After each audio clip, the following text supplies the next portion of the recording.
Bonjour à vous, bienvenue à l'école de guérison divine. Et aujourd'hui, nous allons d'abord lire Éphésiens chapitre 1, verset 3. Éphésiens chapitre 1, verset 3. Béni soit Dieu, le Père de notre Seigneur Jésus-Christ, qui nous a bénis de toutes sortes de bénédictions spirituelles dans les lieux célestes en Christ. Amen. Regardez ce que la Bible dit. La Bible dit que Dieu nous a bénis de toutes sortes de bénédictions spirituelles. La Bible ne dit pas que Dieu va nous bénir. Vous comprenez? La Bible dit que Dieu nous a déjà bénis. Toutes les bénédictions matérielles, les bénédictions financières, les bénédictions physiques, tout cela nous a déjà été donné. Dieu ne va pas vous bénir. Dieu l'a déjà fait. Vous comprenez? Vous savez, la plupart des chrétiens ont la mentalité de l'Ancien Testament plutôt que la mentalité du Nouveau Testament. Est-ce que vous comprenez? Beaucoup de chrétiens n'ont pas la mentalité des enfants de Dieu, mais ils ont la mentalité des serviteurs de Dieu. Est-ce que vous comprenez? Il y a une différence entre être un serviteur de Dieu et être un enfant de Dieu. Est-ce que vous comprenez? Par exemple, dans l'Ancien Testament, Moïse, ce n'était pas un enfant de Dieu. Moïse, c'était un serviteur de Dieu. Élisée, ce n'était pas un enfant de Dieu. Élisée, c'était un serviteur de Dieu. Est-ce que vous comprenez? Il n'y a aucune personne dans la Bible qui était, dans l'Ancien Testament, un enfant de Dieu. Même Jean-Baptiste n'était pas un enfant de Dieu. C'est pour ça, lorsque vous lisez la Bible, le Seigneur va dire, il n'y a pas de plus grand que Jean-Baptiste qui soit né de femme, mais le plus petit dans le royaume des cieux est plus grand que lui. Quand on dit que le plus petit dans le royaume des cieux est plus grand que lui, c'est en termes de statut. Pourquoi? Parce que Jean-Baptiste, ce n'était pas un enfant de Dieu. Jean-Baptiste, c'était un serviteur de Dieu. Est-ce que vous comprenez? Et beaucoup de chrétiens, le problème, c'est qu'ils ont la mentalité de l'Ancien Testament. Ils n'ont pas la mentalité des enfants, ils ont la mentalité des serviteurs. Est-ce que vous comprenez? Et vous devez comprendre que un enfant de Dieu, Dieu l'a déjà béni. Dieu ne va pas le bénir. Dieu l'a déjà béni. Et je tiens à le dire et je tiens à l'affirmer. Certainement, vous n'allez pas aimer ce que je vais dire. Mais si les bénédictions de Dieu ne se manifestent pas dans votre vie, c'est à cause de vous. Ce n'est pas à cause de Dieu. C'est à cause de vous. C'est-à-dire que si les bénédictions de Dieu ne se manifestent pas, ce n'est pas la faute de Dieu. Est-ce que vous comprenez? Ce n'est pas la faute de Dieu. Mais c'est vous. Est-ce que vous comprenez? Donc, Dieu vous a déjà béni. Est-ce que vous comprenez? Dieu vous a déjà tout donné. Vous savez, c'est comme un papa qui est sur le point de partir. Je vous prends un exemple. Voici un papa qui a construit beaucoup de maisons. Il est sur le point de partir. Quand il est sur le point de partir, qu'est-ce qu'il fait? Il écrit un testament. Vous comprenez? Et dans son testament, il révèle, en fait, il dit ce que chacun de ses enfants va hériter. C'est ça le testament. Parce que les gens, ils parlent Ancien Testament, Nouveau Testament, ils ne comprennent même pas ce qu'ils disent. C'est ça le testament. Un testament, c'est quelque chose que vous écrivez, comme ça le jour où vous partez, vos enfants savent de quoi ils vont hériter. Donc voici un papa qui est sur le point de partir, il a des maisons. Il dit, bon, j'ai des maisons, je vais partir. Bon, il commence à écrire le testament. Il dit, voici ce que je lègue à mes enfants. Et il part. Et quand il part, ses enfants maintenant héritent de ça. C'est la même chose avec la vie chrétienne. Jésus a écrit ce qu'on appelle le Nouveau Testament. C'est-à-dire que Jésus, avant de partir, a révélé, vous comprenez, à travers la Bible, les bénédictions qu'il a prévues pour nous. C'est maintenant à nous d'aller retirer ces bénédictions-là. Vous comprenez? Je vous prends un exemple. La dernière fois, je me rappelle, bon, ça date déjà d'il y a quelque temps, il y a un pasteur, Dieu m'a mis à cœur de semer dans son ministère. C'est un pasteur que je connais. Et Dieu m'a mis à cœur de semer dans son ministère. Donc je priais. Et dans mon cœur, je sentais que je devais semer dans son ministère. Du coup, qu'est-ce que j'ai fait? J'ai pris de l'argent, bon, je ne dirais pas la somme. Et je suis parti, j'ai semé dans son ministère. Et lorsque j'ai semé dans son ministère, vous comprenez? Qu'est-ce qui se passe? Je l'ai envoyé ça par par RIA. Vous comprenez? Qu'est-ce qui se passe? Il devait maintenant aller retirer l'argent. Est-ce que vous comprenez? Il devait maintenant aller retirer l'argent. Donc, ce n'était pas encore à moi d'aller retirer l'argent à sa place. C'était à lui de le faire. Est-ce que vous comprenez? Et lorsqu'il a reçu l'argent, il a dit: Josué, j'ai récupéré l'argent, je te remercie, que Dieu te bénisse, Dieu te le rendra, tout ça, tout ça. Vous comprenez? J'ai dit gloire à Dieu. Est-ce que vous comprenez? Donc, maintenant, c'est la même chose qui se passe avec les bénédictions de Dieu. C'est-à-dire que Dieu vous a déjà tout donné. Toutes les bénédictions de Dieu sont déjà contenues dans votre esprit. Vous comprenez? C'est contenu dans votre esprit. Maintenant, c'est à vous d'aller retirer ça. Est-ce que vous comprenez? C'est à vous de faire sortir ça maintenant. Est-ce que vous comprenez? Parce que nous sommes à l'école de guérison divine. Mais en fait, je veux d'abord que vous puissiez changer de mentalité. Vous comprenez? C'est comme si on vient vous dire là, maintenant, si quelqu'un vient vous dire là maintenant, qu'il y a 1 milliard de dollars dans votre compte en banque, votre attitude va changer. Pourquoi? Parce que malgré que vous ne voyez pas les 1 milliard de dollars, malgré que vous ne sentez pas les 1 milliard de dollars, mais le fait que vous sachiez que vous avez 1 milliard de dollars dans votre compte en banque, votre attitude et votre comportement va changer. Donc c'est la même chose. C'est-à-dire que vous devez avoir cette conscience en vous que Dieu vous a déjà béni. Vous devez avoir cette conscience en vous que vous êtes béni. Mais écoutez, les malédictions générationnelles, c'est à cause de quoi? C'est parce que la plupart des chrétiens ont la mentalité de la malédiction en eux. Est-ce que vous comprenez? La plupart des chrétiens ont une mentalité de malédiction. C'est-à-dire que dans leur tête, ils se disent: je suis maudit. Et c'est pour ça que la malédiction se manifeste. Mais si vous allez sur une montagne pour briser une malédiction générationnelle, ça veut dire que vous croyez que vous êtes maudit. Et si vous croyez que vous êtes maudit, ça se réalise. Est-ce que vous comprenez? Le Seigneur a dit qu'il te soit fait selon ta foi. C'est ce que le Seigneur a dit. Le Seigneur a dit qu'il te soit fait selon ta foi.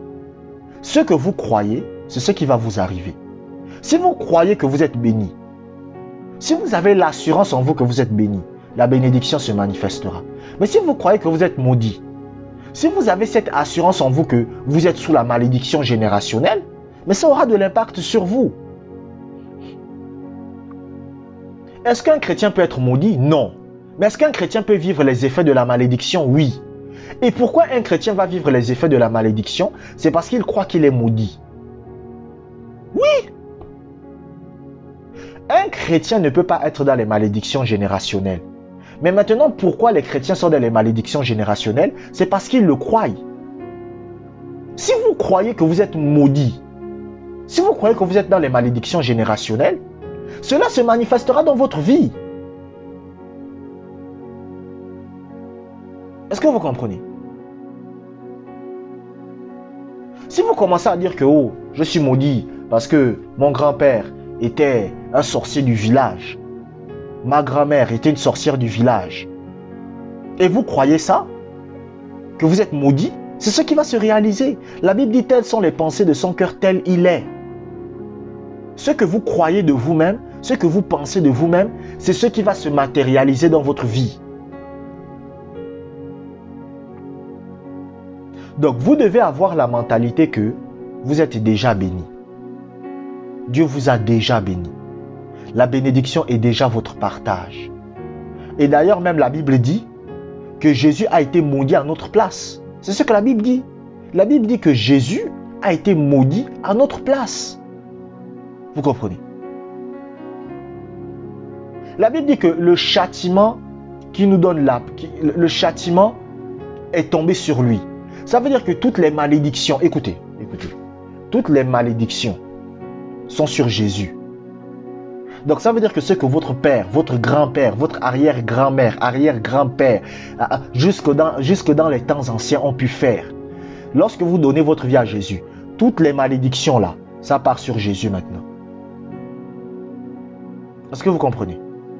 Mais maintenant, si vous croyez que ces malédictions ont de l'impact sur vous toujours, ça aura de l'impact.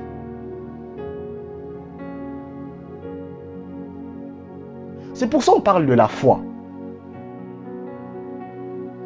Est-ce que vous comprenez? C'est pour ça qu'on parle de la foi. Pourquoi? Parce que la foi, c'est la capacité de croire quelque chose que vous ne voyez pas. La foi, c'est que vous croyez que vous êtes déjà béni, peu importe ce que vous voyez ou sentez. Dieu vous a déjà béni. Vous êtes déjà sous la bénédiction. Parce qu'il faut que vous changez votre mentalité.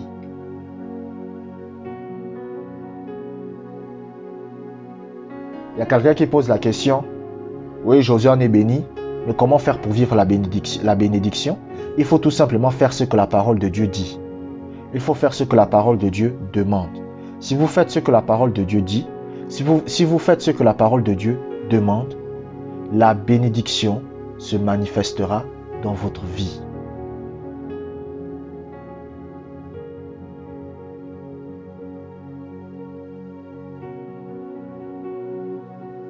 Vous savez, le problème des chrétiens aujourd'hui, c'est la mentalité.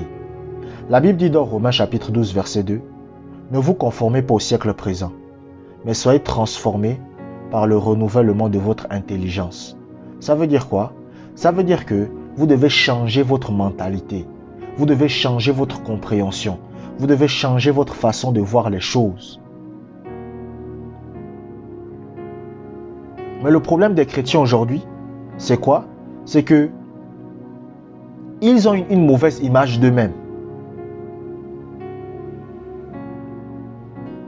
Vous comprenez? Est-ce que vous savez que vous n'êtes pas un pécheur?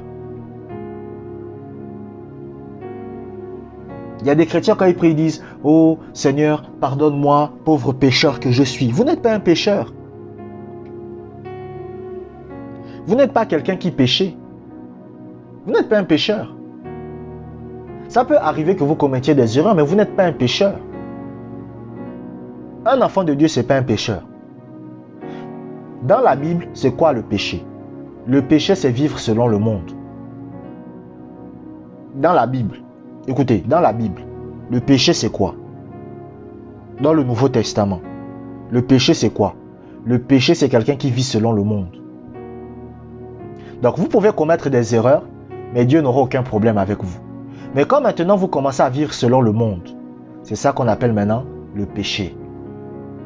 Est-ce que vous comprenez? C'est ça qu'on appelle maintenant le péché. Donc le péché, selon le Nouveau Testament, c'est quelqu'un qui vit selon le monde. C'est quelqu'un qui vit comme les gens du monde. Vous comprenez? C'est ça qu'on appelle le péché, selon la Bible. Donc, vous devez changer votre mentalité et vous devez comprendre que vous êtes béni. Vous devez comprendre que la bénédiction est votre partage. Vous devez comprendre que la bénédiction est votre vie. Peu importe ce que vous voyez, peu importe ce que vous sentez, vous devez avoir la mentalité selon laquelle vous êtes bénis. Amen. Nous allons lire un deuxième passage biblique. Ouvrons Ésaïe chapitre 53, verset 4. Ésaïe chapitre 53, verset 4. Ce sont nos souffrances qu'il a portées, c'est de nos douleurs qu'il s'est chargé, et nous l'avons considéré comme puni, frappé de Dieu et humilié. Amen. La Bible dit quoi? La Bible dit, c'est de nos douleurs qu'il s'est chargé. Ce sont nos souffrances qu'il a portées. Est-ce que la maladie est une souffrance? Oui. Donc si la maladie est une souffrance, la Bible dit que Jésus s'est déjà chargé de ça. Est-ce que vous comprenez? Jésus s'est déjà chargé de vos souffrances. C'est maintenant à vous de retirer, vous comprenez, la guérison que Dieu a déjà prévue pour vous. Jésus vous a déjà guéri. Mais c'est maintenant à vous de retirer la guérison que Dieu vous a déjà donnée.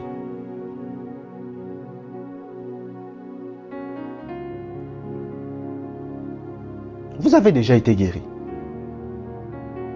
Vous comprenez? La guérison est déjà votre partage. C'est maintenant à vous de retirer cette guérison. Est-ce que vous comprenez? C'est comme de l'argent qu'on met dans votre compte en banque. Je vous prends cet exemple simple. Vous allez au travail.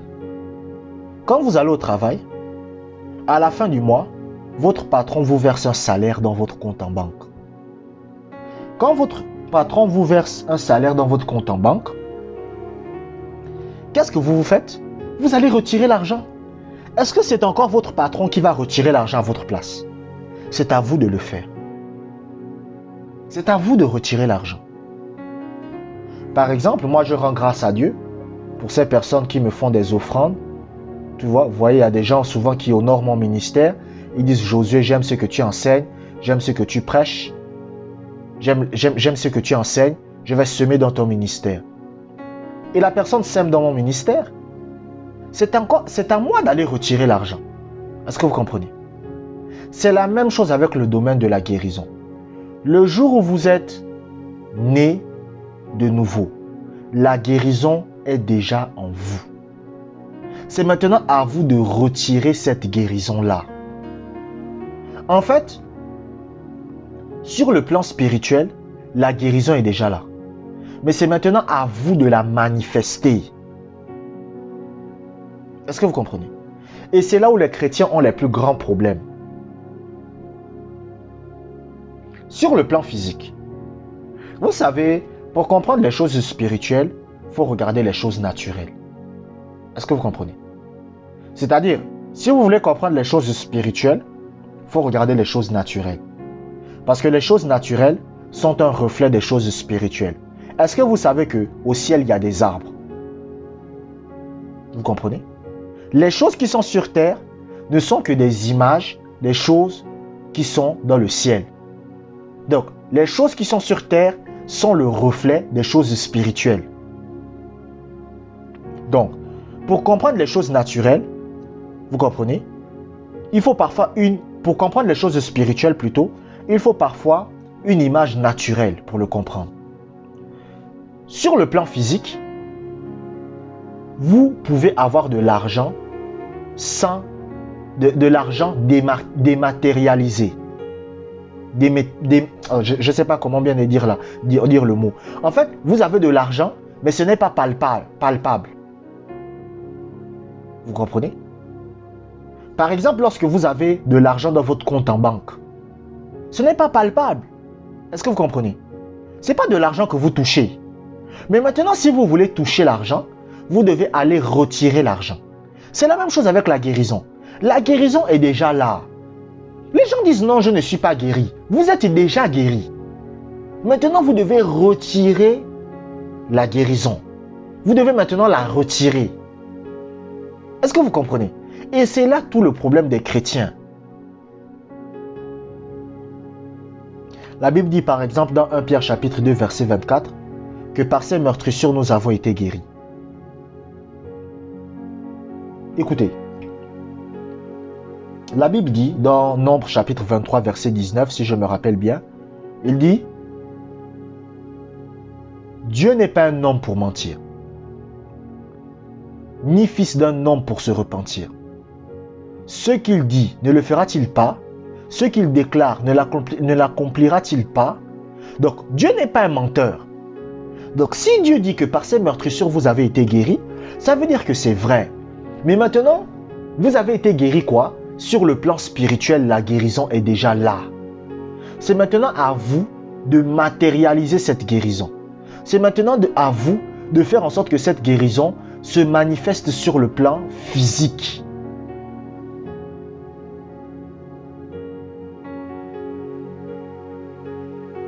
Je vous prends un exemple.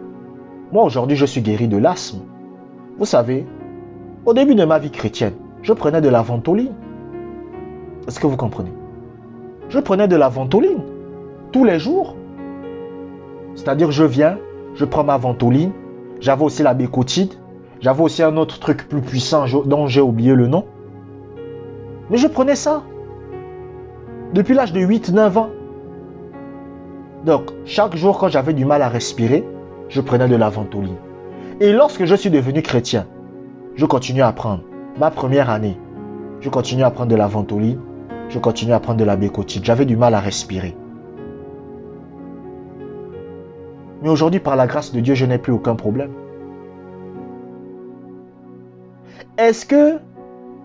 Comment j'ai fait pour être guéri? C'est parce que j'ai retiré la guérison que Dieu avait déjà prévue pour moi. Avant même que je ne naisse, Dieu avait déjà pourvu à la guérison divine pour mon corps. Mais je vous prends un exemple. Sur le plan naturel, lorsqu'un enfant vient de naître, est-ce que c'est le jour où l'enfant sort du ventre de sa mère qu'on part payer des biberons? Est-ce que c'est le jour où l'enfant sort du ventre de sa mère qu'on part payer des bavettes? Non! Avant même qu'il ne naisse, tout ça a déjà été payé. Est-ce que vous comprenez? Tout ça a déjà été payé. Ce n'est pas le jour où l'enfant naît qu'on paye la chose. Donc, c'est la même chose avec Dieu. Avant même que vous ne naissiez de nouveau, Dieu avait déjà pourvu à la guérison pour vous. C'est pour ça que quand vous lisez la Bible, l'apôtre Paul dit que il n'y a aucun homme qui sera excusable devant Dieu. Il n'y a aucun homme. Vous savez, je vais vous révéler un secret ici. Les gens qui partent en enfer, ce n'est pas à cause du péché. Non, ça c'est une révélation que je vous donne. Les gens disent, oh oui, le péché, le péché. Les gens qui vont en enfer, ce n'est pas à cause du péché qu'ils vont en enfer. C'est parce qu'ils ont refusé de faire Jésus le Seigneur de leur vie. Vous comprenez? Quelqu'un peut pécher et il ne part pas en enfer. Je vous prends un exemple. Il y a quelqu'un qui peut se dire qu'il n'a pas menti. Quel est le chrétien qui peut me dire qu'il a fait toute l'année et il n'a pas menti? Qui peut me dire qu'il y a un chrétien, il a fait toute l'année et il s'est pas mal comporté? Même le roi David a dit, pardonne-moi les péchés que j'ignore. Parce qu'il y a des actes que nous pouvons commettre. Oh, tout le monde commet des erreurs, mais ce n'est pas ça qui emmène en enfer. Ce qui emmène en enfer, c'est le fait de ne pas faire de Jésus le Seigneur de sa vie. Parce que vous savez pourquoi? Le salut a été pourvu pour tout le monde. Il y a des gens qui se posent la question, mais est-ce que Dieu choisit des gens qui vont aller en enfer et d'autres qui vont aller au ciel? Dieu ne choisit pas. Normalement, chaque personne qui naît sur terre est appelée à aller au ciel. Est-ce que vous comprenez? Chaque personne, écoutez-moi très bien, je répète ce que je viens de dire. Chaque personne qui naît sur la terre est appelée à aller au ciel. Chaque personne. Mais maintenant, ceux qui ne partent pas au ciel, ce sont ceux qui ont refusé de faire de Jésus leur Seigneur. Est-ce que vous comprenez? C'est ceux qui ont refusé. Et comment quelqu'un refuse de faire de Jésus son Seigneur? C'est lorsqu'il refuse de se soumettre à la parole. C'est lorsqu'il refuse de faire de la parole de Dieu le standard de sa vie. Écoutez, Jésus n'est pas Seigneur parce que vous dites qu'il est Seigneur de votre vie. Jésus est Seigneur. Vous savez pourquoi Jésus est Seigneur de votre vie? Comment Jésus est Seigneur de votre vie? Jésus est Seigneur de votre vie lorsque vous vous soumettez à sa parole. C'est-à-dire, c'est lorsque la parole de Dieu devient le standard de votre vie. Est-ce que vous comprenez? Donc, la guérison a déjà été pourvue pour tout le monde. La guérison a été déjà pourvue pour vous. La guérison a été pourvue pour moi. La guérison est pourvue pour vos arrière petits-enfants. Donc, vos arrière petits-enfants, avant même qu'ils ne naissent, Dieu a déjà pourvu à la guérison pour eux. Mais maintenant, qu'est-ce qui se passe? C'est à quel niveau que réside le problème des chrétiens? Le problème des chrétiens réside maintenant dans le fait d'aller retirer cette guérison. C'est là où les chrétiens ont des problèmes. Aller retirer la guérison. C'est là où les chrétiens ont des problèmes. Vous comprenez? C'est pour ça qu'il y a des chrétiens qui savent que Dieu veut les guérir. Il y a des chrétiens qui savent que Dieu veut qu'ils soient en bonne santé. Mais maintenant, le problème c'est quoi? C'est aller retirer cette guérison-là.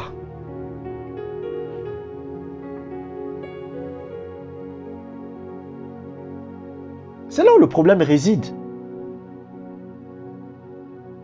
Mais est-ce que vous savez que quelqu'un peut être à la fois riche et pauvre? Je vous prends l'exemple. L'exemple même le plus concret, c'est l'Afrique. Le continent le plus riche, c'est lequel? C'est l'Afrique. Mais le continent le plus pauvre aussi, c'est qui? C'est l'Afrique. Donc, le sous-sol de l'Afrique est riche. Mais pourtant, l'Afrique est le plus pauvre. Et la première cause de pauvreté en Afrique, c'est l'Africain lui-même. Vous savez, les perdants aiment toujours accuser les autres. Les perdants, les losers, c'est des gens qui aiment toujours accuser les autres. C'est jamais de sa faute. Quand vous allez voir dans les pays africains, c'est jamais de notre faute. C'est toujours la faute des autres pays. C'est jamais de notre faute. C'est nous-mêmes. Donc c'est la même chose avec la guérison. Si vous n'êtes pas encore guéri, c'est à cause de vous-même d'abord. C'est pas Dieu. C'est pas Satan. C'est vous-même d'abord le problème. Donc lorsque vous ne réussissez pas à obtenir votre guérison, faut vous poser la question, Dieu, qu'est-ce que je fais mal? Dieu, qu'est-ce que je fais mal? Pourquoi ça se fait que je n'ai toujours pas obtenu ma guérison? Qu'est-ce que je fais mal?